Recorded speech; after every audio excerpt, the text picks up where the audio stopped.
Hey, welcome to the Publish, Promote, Profit podcast with me, Rob Kosberg. Every week, I interview thought leaders and experts who have used a book to grow their income and their impact. So tune in weekly for these interviews so you can learn how to use your own best-selling book and go from hunting for clients and opportunities to instead being the hunted. All right. Hey, welcome everybody. Rob Kosberg here to another episode of the Publish, Promote, Profit podcast. I'm here with a great friend and somebody I think you're going to learn a great deal from, Mr. Tristan Bond, all the way from Australia. Tristan has a background in physiotherapy and runs a business coaching company that helps healthcare business owners find success through his practice acceleration method, which is also the title of his best-selling book. The practice acceleration method is a step-by-step process for marketing, management, and business systems that will help you double your profits while building a practice that doesn't depend solely on you. So we'll be talking a great deal about that. Tristan, welcome to the podcast. Thanks for being with us today, brother. Rob, thank you for having me. I'm like, anytime I get to hang out with you, I'm having a good time. And anytime I'm talking about business in your company, I'm having an especially good time. So I'm really happy to be here. Thank you, my friend. I feel the same way. And we've already had a great chat about all the things that we love, like cars and watches and business. So Exactly. Great. Let's dive right in. Obviously, you wrote a fantastic book that has done real well, the Practice Acceleration Method.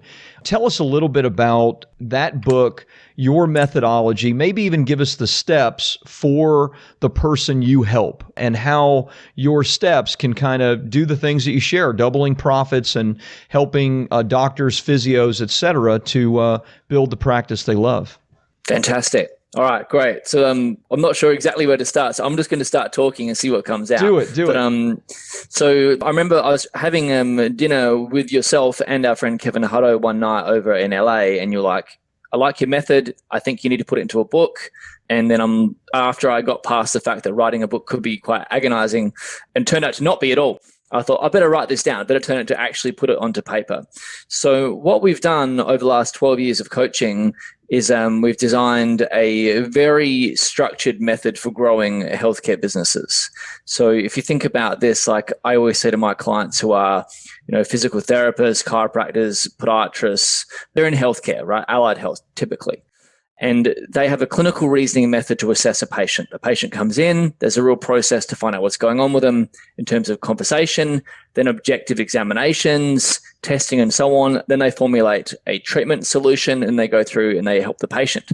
So what we've done is the same thing with the business. Like, how do we actually diagnose these healthcare businesses and then go, well, if we're diagnosing the symptomatic symptoms, but objectively looking at the problems, how do we then provide the right prescription for our clients to then go to that next level in the right way? So for example, with a patient in, say, physical therapy or chiropractic might come through with pain, and their desire is, let's get out of pain, which is fine. But when you objectively examine that patient, you might find out, well, hang on, in order to get out of pain, we're going to have to change A, B, and C and 1, 2, and 3 first. So we've got a very structured way to do that. Much like a client comes to me and they want to do better in business, which is like getting rid of the pain, we have to actually diagnose what's the best order to do this so that we can get our clients to be more profitable and have a business that operates less dependent upon them and gives them the, not just like the physical headspace, like we decrease their hours, but gives them the mental headspace to actually be able to enjoy their business to the absolute fullest. As a business operator yourself, I'm sure you can appreciate that as a business can become very overwhelming physically and mentally. So our goal is to free our clients of that. And the way that we do that, we think about business overall, your business, my business, any business for that matter. It's based on really 3 principles. Firstly, we need to attract more of the clientele, the customer, in my case, in my client's case, the patients, attract the patients to come through.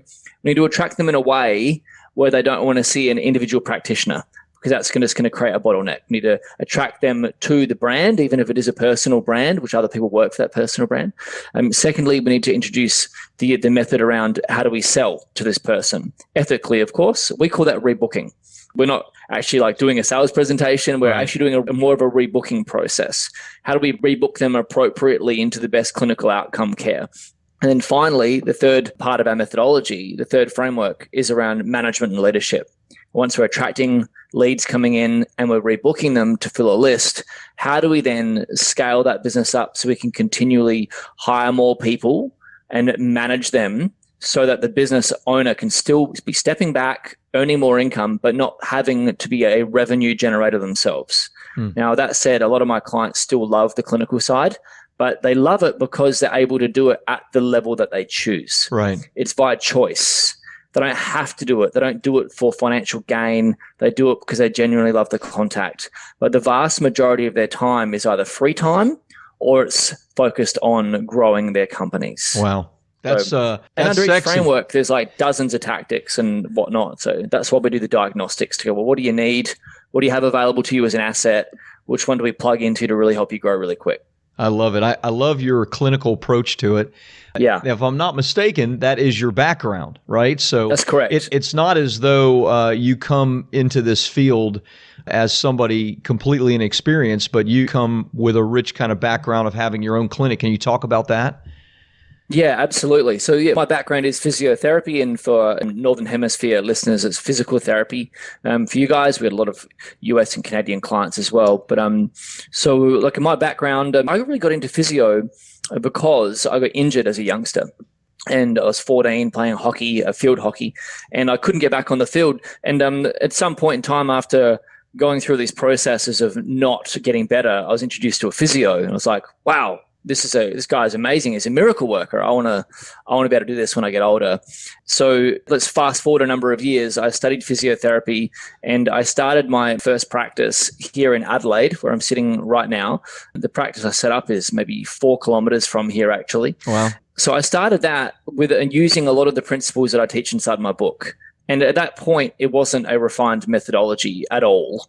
I was more, at that point, I was very interested in marketing. So I had the marketing side, it was whirring around in my head, but I did not have any of the other things worked out by any stretch of the imagination. So I started that practice, and using my marketing, it started to grow pretty quickly. I took a big risk to do it. I let go of I left another practice to do this, and I walked away from a partnership opportunity. I only had a 1.5 year experience, so I was lucky to be given that opportunity at such a young age, but I was pretty driven. And my dad owned an accounting firm. I knew that I wanted to be a business owner, regardless of what I did. So I pushed pretty hard with this practice for a number of years. And but what I realized is I built a real bottleneck around myself. Like I'd created this business that was dependent on me for any number of different functions. And it was really strangling me, to be honest. And it was around this time that my dad had a stroke as well. And I had this realization, he owned his accounting firm. I was really mirroring what I'd learned from him environmentally and behaviorally. I was mirroring this workaholic lifestyle. And I was like, that's it. Like, I can't do this anymore. So from that moment on, the next 12 months I dedicated to like, that's it. Like things are going great, but this revenue, this profit is dependent on me. We take me out of the equation, we're done. Right. Like we break even, but that'll be it. So I set about building a business that would be highly profitable, more profitable than it was at that point, without needing me to be involved in it at all. So that was my next 12-month journey, which was very intense because to turn a company around from dependent on one individual to not at all, that's a lot of stuff. But that was it. Like that was my mission. I'm not having a stroke. Like I'm going to get my life. So that's when I did it. And I ended up selling that practice a couple of years later. I let it run passively without me for some time. And then I saw a really great opportunity to sell to a buyer who was very keen to take it on. And we did handsomely out of that because it was so systemized. Yeah. So that's kind of my journey within physiotherapy. And during that time, people started asking me for help with their practices, which I found weird. Like I thought, well, here I am running my own journey, struggling in my own mind. I didn't realize that other people would be doing it too because we're so insular. Yeah. So people started asking me for help. I'm like, I'll come and have a look at your practice and see if I can give you some tips. And I started realizing that the things that I was doing by this point quite naturally it was a different language to a lot of my friends and colleagues. And when I was able to help them and give them some tips, they were getting tremendous results. And they started to offer to pay me, which I found very weird. I'm like, what is chatting as buddies? Like, you're going to pay me for this? And the penny kind of dropped at some point. Like a consulting firm picked me up to work for them. And I was like, wow, I can actually get paid to do this. And I love it. So shortly after that, I set up my own brand. I'm like, I'm going to teach my method to people.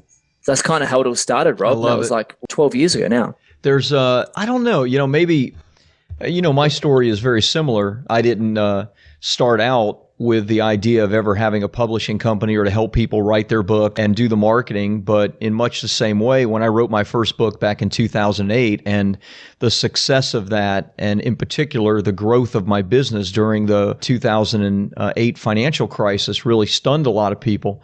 And so I had people in the same way as you coming to me, and this thing started organically. And so I don't know. I mean, maybe I'm just, I hear that and I think to myself, wow, that's like the best way to have a business. I think so. There's an organic, nature to it.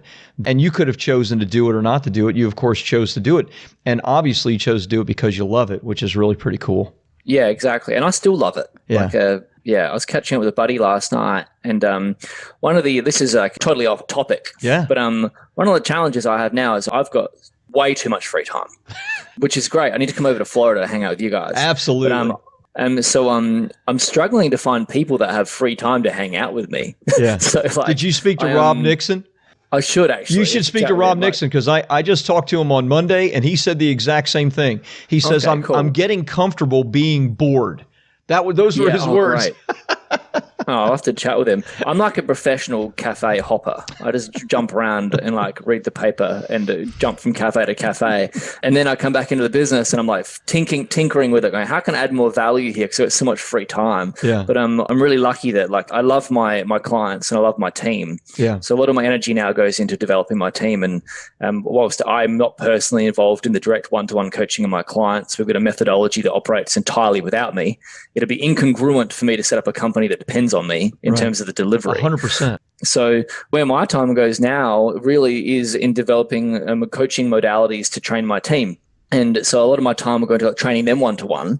And then I'm like, hang on, I don't want this to depend on me at all. So we've now turned that into a system too. So they all learn my method and Sarah's method, and without me having to be physically present. And it brings back to that problem of, geez, I got a lot of free time. Yeah. So I'm looking to fill that time now. I love it. I don't think that that's necessarily off topic. I mean, there's going to be a lot of people listening, and quite frankly, getting back to your entire profession, I have a lot of friends that are in the medical field, and in particular, a lot of them that are doctors. And I don't know any nice way to say this, but most of them really hate what they're doing. And it's not because they hate the practice of medicine. They hate the system of insurance. They hate the number of hours that they have to work and give of themselves, which takes them away from their family and the people that they love. And so you've been able to create something that gives you the free time to, do exactly what you want to be doing and still meet the needs of all of your clients. That's amazing. Thank you. Yeah, it's but you're right. A lot of people come to us and they're like, that's it. They want to quit the profession. Yeah. Which should be tragic because the value they offer is spectacular. Yeah. They're really helping people, and it's just a matter of how do we actually change this up so they can get their lifestyle freedom back, I'm sure there's dozens of problems that you deal with within somebody's practice, but give me the top 2 or 3. So, a practitioner comes to you and says, this is all of what's going on. Give me the top 2 or 3 things that you face and how you help them to overcome those issues. It's funny because we could break it down to the top 2 or 3 symptoms that they have. Okay. But the overall thing is people will come to me, and once we break it down and they realize that I'm and my team and I, we're safe characters to talk to, and we have a real honest chat, what it comes down to is going, either I'm completely overwhelmed and I just don't know how to start solving things and I'm feeling like I'm just out of control, or the other one is I'm feeling totally paralyzed. Like I can't move forward because I don't have a pathway. So one is there's too many things going on, I'm not sure which one to solve first, and I'm just like, whoa, can't cope. Or the other one is I'm stuck, how do I move forward? And if we break it down, we can systematically choose one. And obviously, the more moving parts to a business, the more overwhelm there is. But it will come down to, if a company is larger, there's different symptoms to a company being smaller, obviously, as you understand too.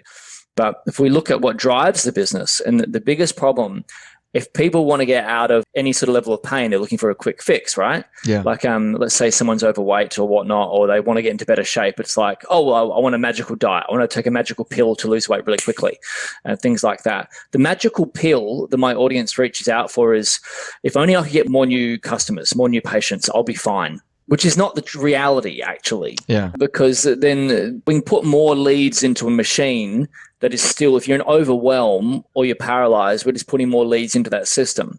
So we need to be very, very careful about what we actually prescribe, because we could scratch that itch and give more leads very quickly. Like we've got literally like hundreds of tactics to get leads on demand. Like new patients on demand is one of our proprietary methods.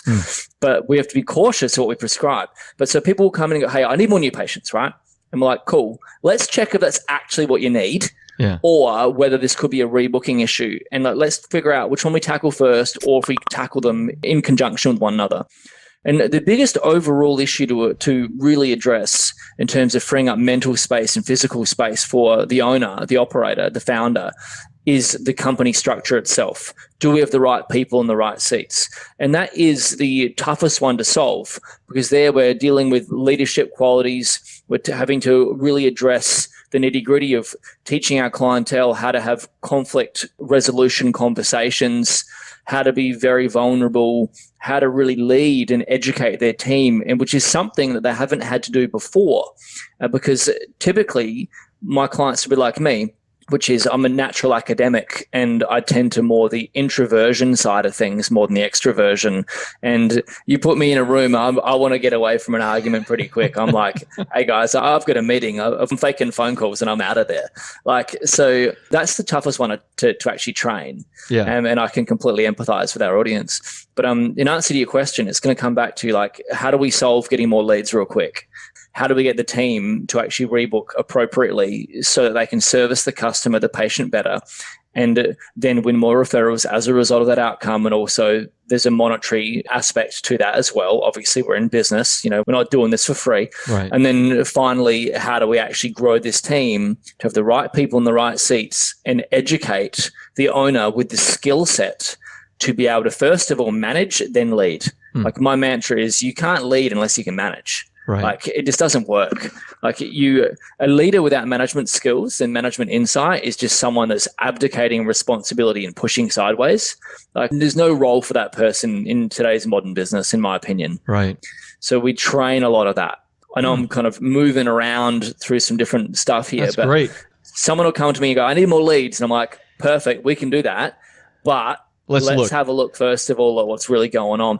And then if it was leads, for example, Rob, we'd be like, all right, cool. Well, we've got like a bunch of different proprietary methods which work only every time. And we'll look at, all right, cool. Like what assets do you have for us to like plug this in really quickly? And we'll assess, do they have the right asset in place for us to deploy that tactic? And if it's a match, we're like, hey, here it is. Let's do this. If it's not, we're like, hey guys, it won't work for you because you don't have the right asset. Come back when you've grown a little bit more or when you've developed this side of your business. So we critically assess it. Love it. Let's go just a tiny bit deeper on that. Sure. Because I imagine, and by the way, the stuff that you're sharing is gold. So I love. Oh, thank you. I love what you're sharing. It clearly doesn't just apply to clinicians or physical therapies or no, not at all. This is applicable to all kinds of businesses. So you obviously have people. I'll tell you something funny about that, Rob. Go ahead. If you don't mind me jumping in. No, please. So I've got these naughty dogs, Watson and Gigi, little French bulldogs. Yeah, I love them. So I was hanging out with you and Kevin one night. We're having cigars, and I was having way too much whiskey. And I remember that night. And then and I'm like, I was trying to buy a house at that time. And I'm like, I'm on the phone to Australia. It was like 11:30 at night with you guys, and I'm ringing back to Australia. And I'm trying to buy a house because I couldn't manage my dogs in the existing house because they're just so naughty. So anyway, this new house is almost built now. A couple of years down the line, we're 6 weeks off from having that built, and the dogs have got their own little area where they're not going to infiltrate my personal space and eat couches and things. But anyway, this dog whisperer, George, I hired 2 weeks ago, and he's come around and helped me manage Watson and Gigi a lot better. He's just like, Adelaide's Caesar Milan. And so I'm hanging out with him, and he's just like, the animals are at one with him. They're just like, they look at him and they're like, you're the senior wolf. Yeah. So I'm trying to impersonate George. But after I hung out with him for a day and we got along really well, he then asked me to coach him in business. because it's the same thing. It's like, how do I get more leads? Hey, he's got a franchise. How do I scale up this franchise? And it's the same stuff is what I'm getting at. And like my niche is healthcare. So George and I are not going to work together, but we have forged a friendship. Yeah. And we catch up for coffee now, and he gives me tips on my dogs. And then I help write marketing copy for him to attract more leads. That's brilliant. So it's the same stuff. It's the same stuff, mate. Yeah, I thought you were going to share about how you finally gotten the management of Watson and Gigi under control, but clearly not. No, definitely not. No, but George does. If I just move him in, we're all sorted. But like, I've definitely learnt some like new tactics that's working. Like it's definitely more effective. Yeah, I feel less hopeless as a dog owner. I love it. I love it. Well, as a fellow dog owner, I completely understand. My dogs aren't with me in the guest house right now, which is where I do this podcast from, but typically they are. And usually they're walking around behind me while the video's going, which is a little distracting, but hey, it's my life, man. I learned that cuddling them and using all the cute dog talk is probably not positioning me as the alpha male of the house. So I was like, oh, that's a shame, because I kind of like doing that. So I hate to say, but I still do that. Yeah, it's hard not to. I love my dogs. I just won't tell George about it, There you go. So let me ask you a question about the people that are coming to you. Because I'm sure you have people coming to you that may be solopreneurs, as well as people that are coming to you with bigger practices. When it comes to, say, the average person that's coming to you that maybe has a business that's doing maybe just barely cracking six figures or something, my assumption is that they're wanting to grow their business. They're the ones asking a lot about leads, I would assume, although everyone wants more leads. Yeah. I mean, look, you and I want more leads, and we're a much bigger company. Clearly. Clearly. Yeah. So that's a commonality. But what would you say is the biggest issue that smaller business owner faces versus the one that has the team and maybe has some of those assets, as you mentioned a minute ago? They have some of those assets in place. They clearly have, different issues than the person that's more on their own, maybe just in the first couple of years of their practice. Yeah, definitely. So like if you're a startup, so to speak, you're doing like maybe cracking six figures or just under, like the number one issue obviously is to be able to have a way to get more leads and then sell to that lead an appropriate price point where you know that you can predictably grow. Right. Consistent, so right? A consistent source. Yeah, a systematic way to go, how do I get a lead? How do I do it consistently, which doesn't take up too much time, which is replicable and repeatable? And the way that we teach that is through social media. One of my pet hates is this is going to divide our audience, and I'm just going to put it out there because I'm happy for them to have this way. It's just not my way. I'm not really into referrals or into networking. And the reason for that is it just frustrates me because it takes up time and I can't really track it through like a funnel. Pixel it. I can't scale it. Right. So it feels like I'm giving up a lot of time in the hope that something will work. Like I remember giving up so much time in meetings with potential referrers when I was a physiotherapist, and just giving up so much time and energy building this relationship. And then it would just kind of go nowhere, or it'd be like trickle of leads. And it was really exhausting. Yep. So I look at that and I'm like, guys, let's just give you a predictable way of getting leads. Even if you've got no database and nobody knows about you, we can show you how to start creating that following on social media by creating really valuable content, which is in alignment with your values. And we can start getting leads predictably. So if for someone that's a sole practitioner, we'll show them that method. We'll then systemize how often they have to do it. So it becomes part of their routine. It becomes a ritual. Yeah. And then we show them how to rebook those people appropriately so that we can get predictable growth. And then it becomes about planning. Like once we do that, what's the actual next step? Don't worry about the next problem coming. We'll deal with that then. But let's just know what the next step is, because then it's like, great. Then we're going to introduce a hiring method, which we will teach you. Let's just worry about, fix this next problem as it's coming up.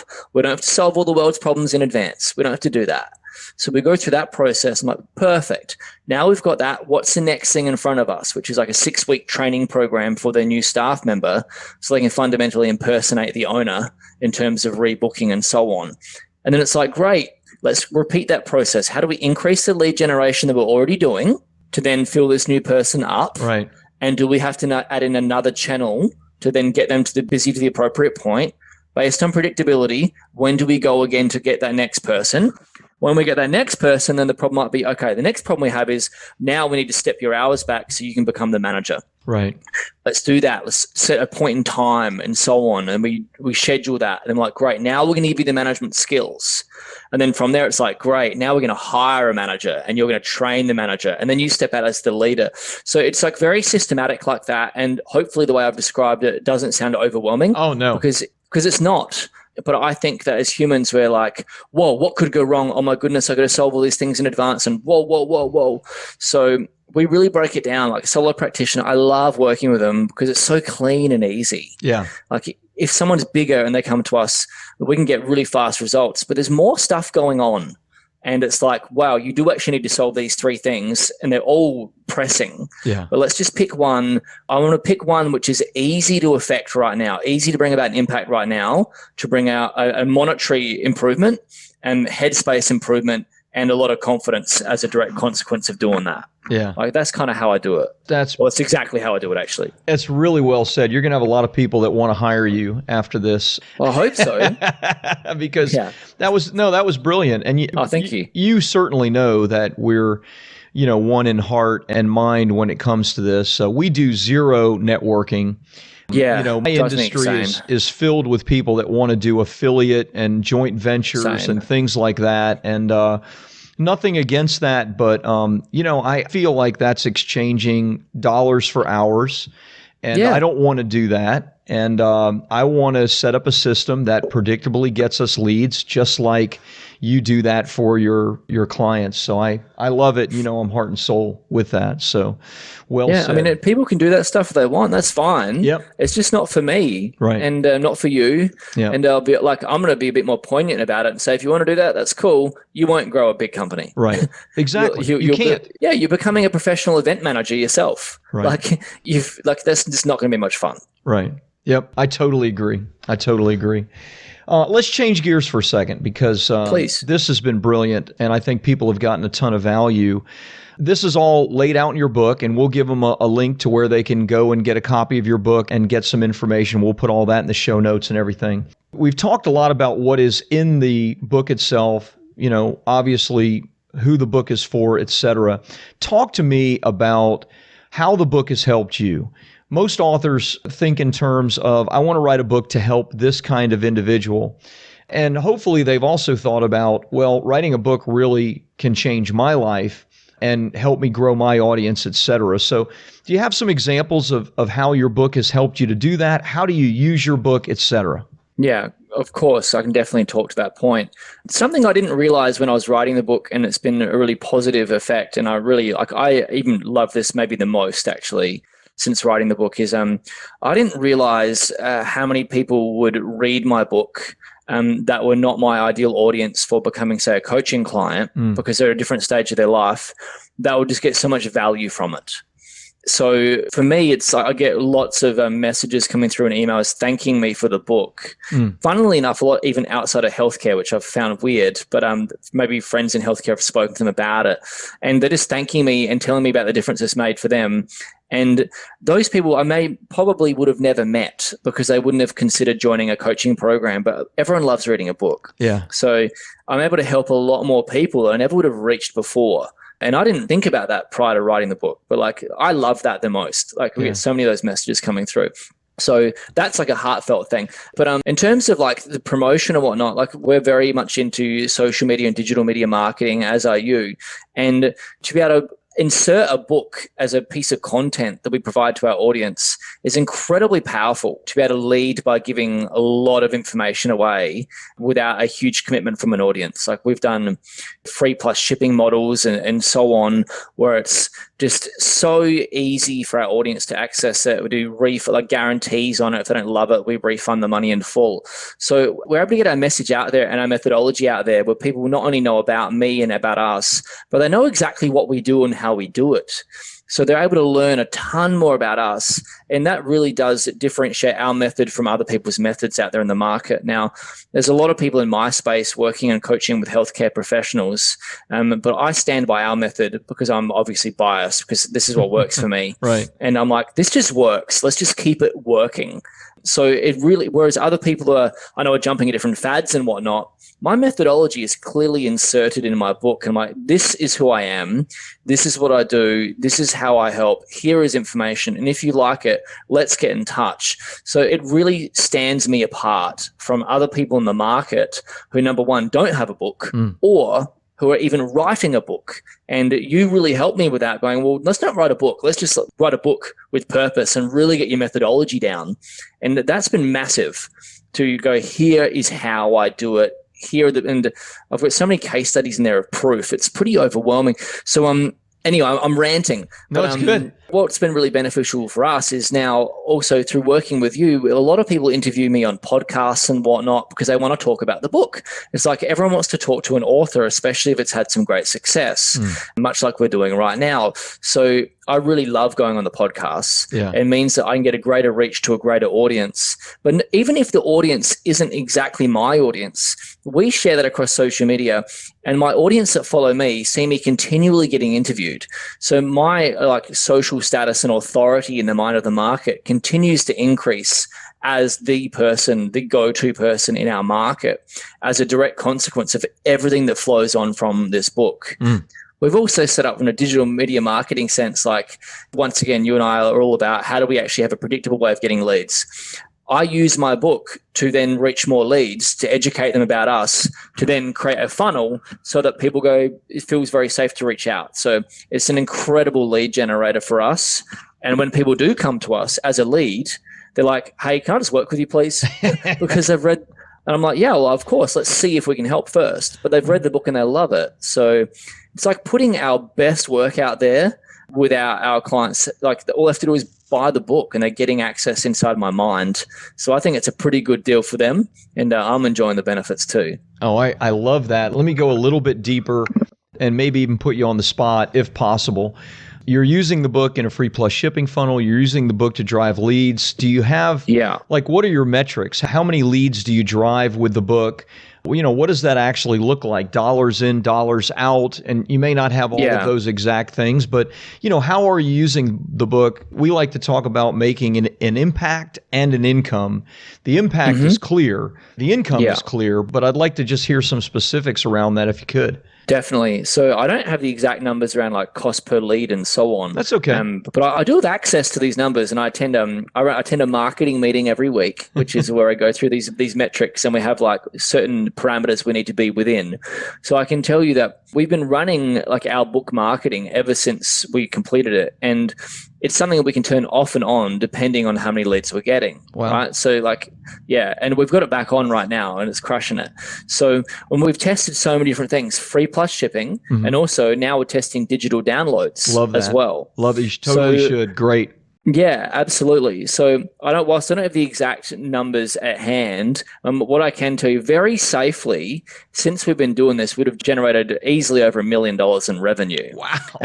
And at a significant profit as well, because we ensure that our cost per lead is within a certain parameter. Like we know what we can spend to generate a customer, but it's definitely been a 7-figure process for us, a 7-figure windfall. Wow. And we're continuing to do it, and we'll keep doing it. Yeah. Well, why would you stop? Or if one was crazy, they might stop. But hopefully I'm not that crazy. Maybe if you hate money. Yeah, exactly. Yeah, if you hate money, you stop doing it. But if you don't hate money, then you keep going. Yeah. Right. No, I love it. I love the free G&G and Watson shipping. can't feed themselves. They can't. And clearly they need new furniture to tear up. Yeah, if they learn to feed themselves, then I'm in all sorts of trouble because they won't need me. They'll just turn on me. I love it. Tristan, I love it, man. This is, thank you for sharing that. And You're you welcome. Certainly didn't have to, but thank you for being honest about that stuff because, I think there's lots of people that see the complexity of what you shared and they just don't understand the reward. There is complexity in writing a book. There's complexity in using a book in conjunction with digital marketing and a funnel, or for those of you that don't know what a funnel is, a series of web pages that take people down a path. There's complexity. But when you figure it out, it's gold. It's like having an ATM, and it's like being able to make an impact on not hundreds, but thousands or tens of thousands of people. Exactly. It is having an ATM. Like, that's what a predictable funnel is. And that's our mantra. Let's just keep using that process. And that's what we teach our clients. Yeah. Love it, brother. Love it. Thank you so much. Tell us, where can people get the book? Where can they learn a little bit more about you? Where's the best place to send them?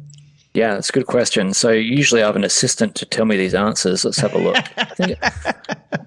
I think it's practiceaccelerationmethod.com. Let's have a look. That certainly sounds like it should be that, if it's not.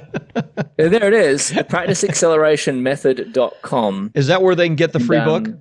Yeah, exactly. Okay. Practiceaccelerationmethod.com. And you get the book for free there. You just have to pay the shipping. Right. And I'm on there right now, and I've got this little thing called Proof. It's popping up telling me people are buying it. Yes, which is great news. Which I love to. Yeah, I love seeing that people are buying my book, and I hope that Antonio, who has bought it, hope that you have a wonderful read and really enjoy it. I look forward to getting hopefully a lovely message from you saying it's been helpful. Love it, love it. That's beautiful.